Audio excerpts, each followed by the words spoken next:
안녕하세요. 똘스앤 피셜 똘스입니다. 오늘은 금리 인하 이야기가 왔어요. 금리 인하. 자, FOMC에서 금리 인하 베이비 스텝 0.25%툭 내렸죠. 자, 이 현상에 대해서 다시 한번 한국은행 입장은 또 어떨 것이고 향후 방향성에 대해서도 좀 생각해보는 시간 가져보려고 합니다. 자, 11월 8일 FOMC 기준금리 결정 0.25% 인하되었습니다. 자, 이야기는 이래요. 물가지수는 부합됐고 노동시장은 뭐 일반적으로 완화되었다. 뭐 기자회견 때 뭐 이런 얘기 나오더라고요. 뭐 트럼프가 당신을 자를 거라고 하는데 어떻게 생각하냐 그랬더니 뭐 트럼프는 날 해고하지 못할 것이다. 노노노노 하더라고요. 재밌게 봤고요. 자, 일단은 베이비스텝 금리 인하. 이게 미국의 일만은 아니죠. 영국에서도 0.25%를 내렸어요. 영국도 내렸고, 유로존도 내렸고, 캐나다도 내렸고, 뭐, 비단 지금 유로와 캐나다만 올려드렸는데, 전 세계 전체적으로 지금 금리가 인하, 스텝다운이 지속적으로 일어나고 있습니다. 자, 금리의 피벗 현상, 이전에도 말씀드렸지만, 이제는 거스를 수 없는 추세인 것 같아요. 그래서 한국은행도 일단은 저번에 금리를 내렸고 다음 결정 올해는 딱 한 번 더 남았죠. 다음 결정 어떻게 할지 귀추가 굉장히 주목이 되고 있습니다. 이번 금리 인하에서 우리가 좀 주목하고 재밌게 봐야 될 부분은 바로 앞으로 벌어질 파월과 트럼프의 이야기예요. 자, 트럼프는 기본적으로 강달러를 싫어해요. 예. 트럼프가 당선됨으로 인해서 현재 강달러 현상을 보이는 건 사실이에요. 강한 미국. 미국 달러가 가장 안전하다. 미국이 경기 회복 그리고 연착륙 혹은 노랜딩에 갈 수 있게끔 재정 지출이 어마어마할 거다. 뭐 1경원이라는 얘기도 있어요. 1경원. 와, 어마어마하죠.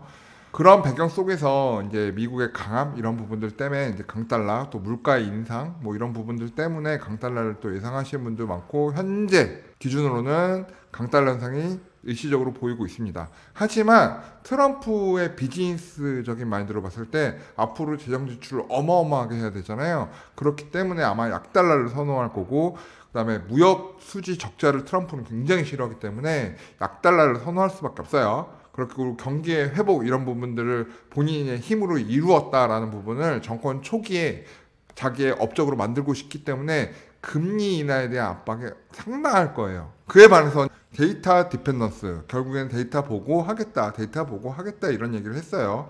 아마 금리의 정상화 과정이라고 보고 있기 때문에 올해 FOMC 한 번 더 남았죠. 거기서 베이비 스텝 한 번 더 할 가능성은 굉장히 높습니다. 하지만 전문가들이 무슨 이야기를 하냐?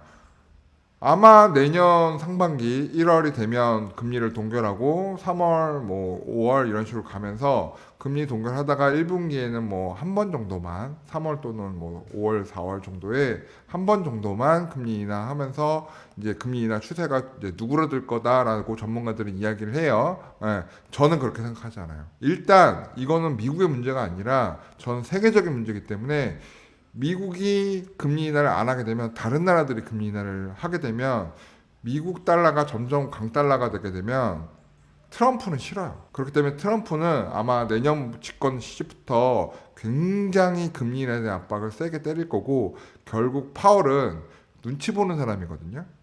결국 눈치 보는 사람이기 때문에 잘릴까봐가 아니라 결국 대세의 흐름을 거스르는 타입은 아니기 때문에 아마 내년 상반기에 뭐 1분기에 한 번 금리 인하할 거다라고 지금 전문가들이 예상하고 있는데 저는 그렇게 보지 않아요. 두 번 혹은 세 번 정도도 금리 인하가 가능한 수준이고 그렇게 진행되어야 한다라고 생각합니다. 그리고 고용시장 굉장히 타이트하다, 안정적이다 이런 얘기 계속 하는데 아마 내년 상반기 되면 고용시장 그렇게 데이터 좋게 나오지 않을 거예요.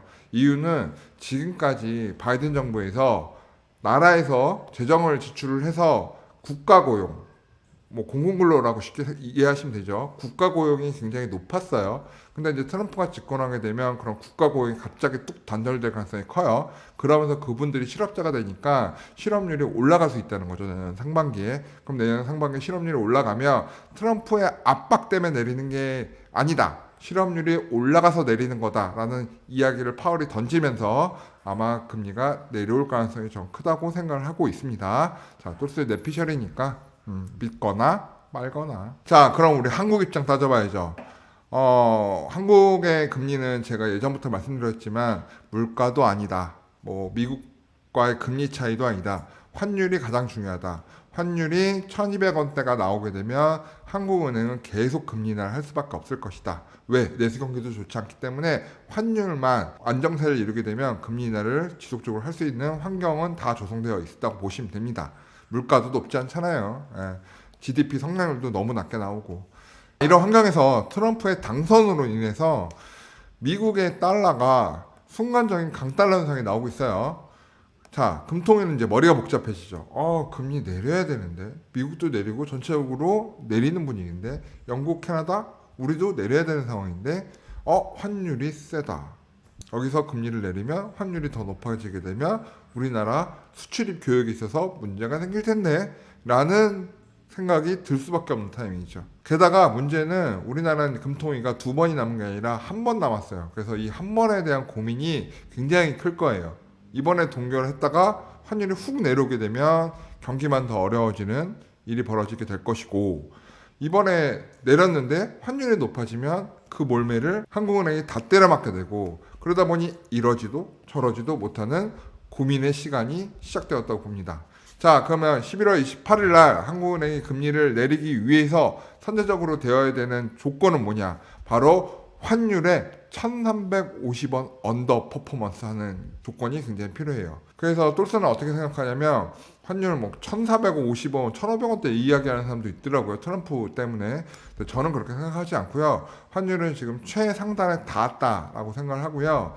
이제부터 연말로 갈수록 환율이 좀 내려올 것이다. 미국도 금리 인하를 했잖아요. 그리고 12월에 금리 인하도 또 예상이 되는 부분이기 때문에 환율이 이제 대통령 선거 끝났고 이제 안정화되면서 1350원 터치 11월 28일 전에 가능하다고 보고요. 1350원 터치 언더퍼폼 하는 모습 혹은 그 레인지 정도 나오면 한국은행에서도 11월 28일 날 금리 인하할 수 있는 룸은 충분히 생긴다고 보고 있어요. 방향성이 중요한 거니까. 그래서 그 방향성만 확인하면 아마 금리 인하 가능하다고 보고 있습니다. 그래서 금리 인하에 관심이 많으신 분들은 지금부터 11월 28일까지 환율의 변동만 체크해 보시면 되겠다라는 생각이 듭니다. 자, 금리 인하하면 뭐해? 대출 금리가 안 내리는데. 자, 은행마다 대출을 할 수 있는 준비율이 있어요. 자, 그 금액을 올해 다 소진을 했어요. 자, 내년 1월이 되고 2월이 되면 어떻게 되죠? 그 금액이 리프레시가 돼서 다시 빵 차오릅니다. 그럼 내년 상반기가 되면 아마 은행들은 금리를 따다다닥 낮출 거예요. 그래서 올해 11월 28일에 금리 인하가 자산시장, 한국의 아파트, 부동산, 주식에 굉장히 중요한 영향을 미칠 것 같고요. 그것이 반영되는 시점은 언제냐? 내년 상반기. 금리 인하했다고 갑자기 막 주식 오르고 막 부동산 오르고 이게 아니라 내년 상반기가 되면서 자본시장의 레버리지가 향상되는 시점이 내년 상반기에 될 것이다. 이렇게 인식하시면 될 것 같습니다. 자, 피벗은 결정됐어요. 인하의 방향은 전 세계가 다 잡혔단 말이죠. 이제는 시간과 스피드의 싸움입니다. 그래서 얼마나 빠른 속도로 내려오는지 얼마나 천천히 내려오는지 보셔야 되고요. 경기가 안 좋아서 빠르게 내려오면 자산시장 박살. 경기는 괜찮은데 안정적인 스피드로 내려오게 되면 자산시장도 안정적으로 성장 가능하고 대한민국의 자산시장은 이제 올해가 아니라 내년으로 넘어가는 것이고 내년 상반기에 기대해 볼 만하다라는 말씀을 저는 드리고 싶습니다. 자, 여러분 도움이 되셨다면 아시죠? 구독, 좋아요, 알림 설정 공유해 주시면 더 좋고요. 자, 오늘 똘스의 금리 인하 이야기 어떻게 보셨어요? 도움 되셨으면 좋겠고요. 다음에는 더 재밌는 이야기로 똘스 찾아뵙도록 하겠습니다. 여러분 감사합니다. 오늘의 영상 도움이 되셨나요? 구독과 좋아요는 저희에게 큰 힘이 됩니다.